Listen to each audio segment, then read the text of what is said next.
Hello बच्चों, नमस्कार। Good evening. क्या हाल चाल आप लोगों के? तैयारी मस्त चल रही है सभी की। उम्मीद करते हैं कि सब लोग अपने अपने काम में लगे होंगे बेहतरीन तरीके से। स्वागत है आप सभी का आपके अपने channel analysis world by S के सिंह पर। आज हम लोग क्लास 10th के अति लघु उत्तरीय प्रश्नों को थोड़ा सा देखेंगे, ठीक है। जिसमें पाठ है नागरी लिपि, जिसको गुणाकर मूले ने लिखा है। तो नागरी लिपि से संबंधित आज लघु उत्तरीय प्रश्नों को हम लोग देखेंगे, जिसमें पहला प्रश्न है, भारत में पोथियां कुछ समय पहले तक किस लिपि में लिखी जाती थी? स्क्रीन पर आपके सामने दिख रहा होगा। भारत में लिपियां पहले या पोथियां कुछ समय पहले किस लिपि में लिखी जाती थी? तो दक्षिण भारत में कुछ समय पहले तक पोथियां नागरी लिपि में लिखी जाती थी। अगला प्रश्न है, बादशाह अकबर के सिक्कों पर कौन सी आकृति था, कौन सा शब्द अंकित था? तो बादशाह अकबर के सिक्कों पर आपको अच्छे तरीके से पता है कि राम सीता की आकृति नागरी लिपि में राम सिंह शब्द अंकित था। राष्ट्रकूट शासक मूलतः कहाँ के रहने वाले थे तथा इनकी मातृभाषा क्या थी? तो राष्ट्रकूट शासक मूलतः कर्नाटक के रहने वाले थे तथा इनकी मातृभाषा कन्नड़ थी। नागरी लिपि की सबसे बड़ी विशेषता क्या है? नागरी लिपि की सबसे बड़ी विशेषता यह है कि यह जिस रूप में लिखी जाती है उसी रूप में बोली भी जाती है। किन किन शासकों के लेख नंदी नागरी लिपि में मिले हैं? तो कोंकण के शिलाहार, मान्यखेट के राष्ट्रकूट, देवगिरी के यादव तथा विजयनगर के शासकों के लेख देवनागरी लिपि में लिखे गए हैं। उत्तर भारत की नागरी लिपि को हम किस लिपि के नाम से जानते हैं? उत्तर भारत की नागरी लिपि को हम देवनागरी लिपि के नाम से जानते हैं। महावीराचार्य कौन थे? तो महावीराचार्य अनिच्छ वर्ष के जमाने के गणितज्ञ थे। उन्होंने गणित सार संग्रह की रचना की। देवनागरी लिपि के अक्षरों में स्थिरता कैसे आई है? तो करीब 2 सदी पहली बार देवनागरी टाइप के टाइप बने और इसमें पुस्तकें छपने लगी। इस प्रकार ही देवनागरी लिपि के अक्षरों में स्थिरता आई है। देवनागरी लिपि में कौन सी भाषाएं लिखी जाती हैं? तो सिंपल सी बात है, नेपाली, मराठी, संस्कृत, प्राकृत भाषाएं लिखी जाती हैं। लेखक ने किन भारतीय लिपियों से देवनागरी का संबंध बताया है? गुजराती, बांग्ला और ब्राह्मी लिपियों से देवनागरी लिपि का भी संबंध बताया गया है। नागरी लिपि के आरंभिक लेख कहाँ से प्राप्त हुए हैं, उनके विवरण दे। तो विद्वानों के द्वारा नागरी लिपि के आरंभिक लेख विंध्य पर्वत के नीचे दक्कन प्रदेश से प्राप्त हुए हैं। अगला प्रश्न, उत्तर भारत में किन शासकों के प्राचीन नागरी लेख प्राप्त होते हैं? तो विद्वानों का विचार है कि उत्तर भारत में मिहिर भोज,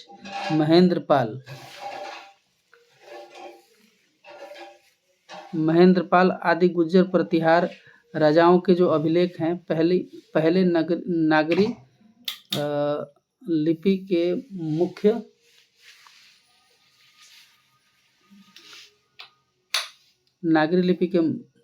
के मुख्य स्रोत हैं, वहां से प्राप्त हुए हैं।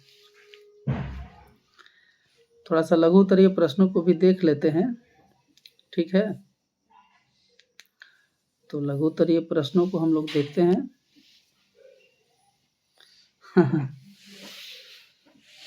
लघु उत्तरीय प्रश्नों में है आपका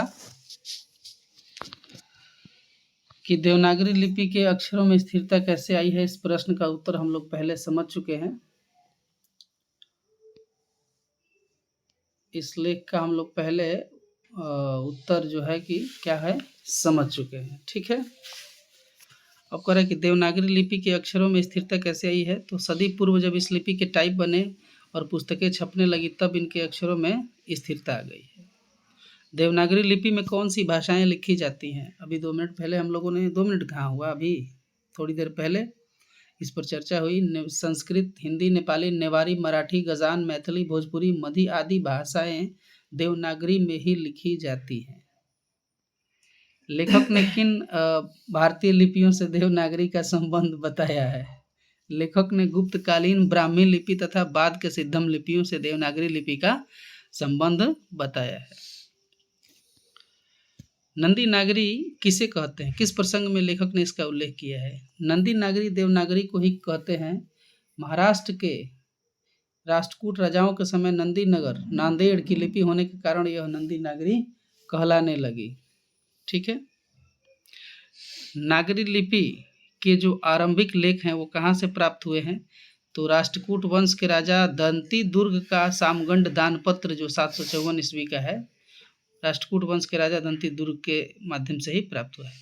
ब्राह्मी और सिद्धम लिपि की तुलना में नागरी लिपि की मुख्य पहचान क्या है? तो ब्राह्मी लिपि और सिद्धम लिपि की तुलना में नागरी लिपि की मुख्य पहचान ये है कि ब्राह्मी लिपि और सिद्धम लिपि के अक्षरों के सिरों पर छोटी लकीरें या ठोस तिकोन होते हैं, लेकिन नागरी लिपि के अक्षरों पर लंबी लकीरें चौड़ाई के अनुकूल ऊपर जाती है। उत्तर भारत के किन शासकों के प्राचीन नागरी लेख प्राप्त होते हैं? तो उत्तर भारत में गुर्जर प्रतिहार वंश के शासक कन्नौज में शासन करते थे, जिनमें मिहिर भोज महेंद्र पाल प्रसिद्ध राजा हुए। मिहिर भोज, भोजन लिखा गया है गलती से, 840 से 881 ईसा तक शासन किया। उसका ग्वालियर प्रशस्ति पत्र देवनागरी लिपि का लेख ही है। नागरी लिपि की उत्पत्ति के संबंध में लेखक का क्या कहना है? पटना से नागरी का क्या संबंध लेखक ने बताया है?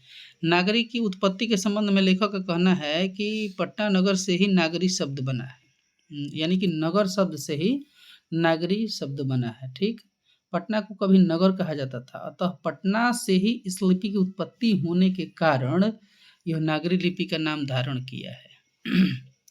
नागरी लिपि कब एक सर्वदेशिक लिपि थी? तो 8वीं सदी से लेकर 11वीं सदी के बीच नागरी लिपि एक सर्वदेशिक लिपि थी। ये प्रश्न ऑब्जेक्टिव में भी आया हुआ है। 8वीं सदी से लेकर के 11वीं सदी के बीच में नागरी लिपि एक सर्वदेशिक यानी कि पूरे देश में मानी जाती थी। नागरी लिपि के साथ किसका किसका जन्म होता है, इस संबंध में लेखक क्या जानकारी देता है? तो नागरी लिपि के साथ साथ भारतीय इतिहास एवं भारतीय संस्कृति के एक नए युग का जन्म होता है तथा नागरी के साथ साथ अनेक प्रादेशिक भाषा भी जन्म देती हैं। इस संबंध में लेखक जानकारी देता है कि 8वीं-9वीं सदी का आरंभिक हिंदी साहित्य प्राप्त हुआ है तथा मराठी, गुजराती, बंगाली भाषा के उपलब्ध लेख भी उसी काल के हैं। ठीक है। गुर्जर प्रतिहार कौन थे? तो गुर्जर प्रतिहार विदेशी थे, ये भारत आकर बस गए थे और 8वीं सदी के पूर्वार्ध में अवंती प्रदेश में इन्होंने शासन कायम किया। बाद में कन्नौज पर भी इनका अधिकार हो गया।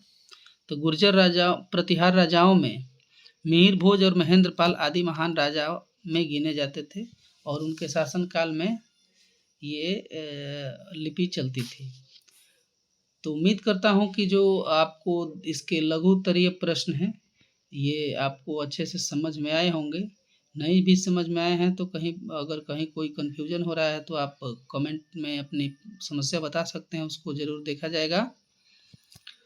देखिए क्या है कि आप जब तक किसी भी चीज़ को लगातार प्रैक्टिकल मोड में नहीं लाएंगे तब तक ये होगा नहीं।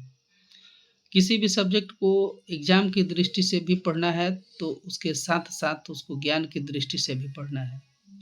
और जब भी आप पढ़ाई करें तो सेल्फ डिसिप्लिन एक चीज़ होता है, तो सेल्फ डिसिप्लिन के साथ पढ़ाई करें। टारगेट लेकर के पढ़ाई करें कि आज मैंने 10 क्वेश्चन हल किए हैं तो कल मेरा इससे प्लस होना चाहिए या 10 में कोई एरर नहीं आना चाहिए। तब जाकर आप किसी भी परीक्षा में अच्छे मार्क्स गेन कर सकते हैं। ठीक है। अगर आपको वीडियो अच्छा लगा हो तो हर बार की तरह इस साल भी मैं आपसे ये रिक्वेस्ट करूँगा कि चैनल को ज़रूर सब्सक्राइब करें और शेयर करें, लाइक करें, ताकि दूसरे लोग भी इसके से फ़ायदा उठा सकें। बाकी और वीडियो इसी तरह से आती रहेंगी, तो आप लोग जो है धैर्य बनाए रखें। मिलते हैं अगली वीडियो में। जय हिंद, जय भारत।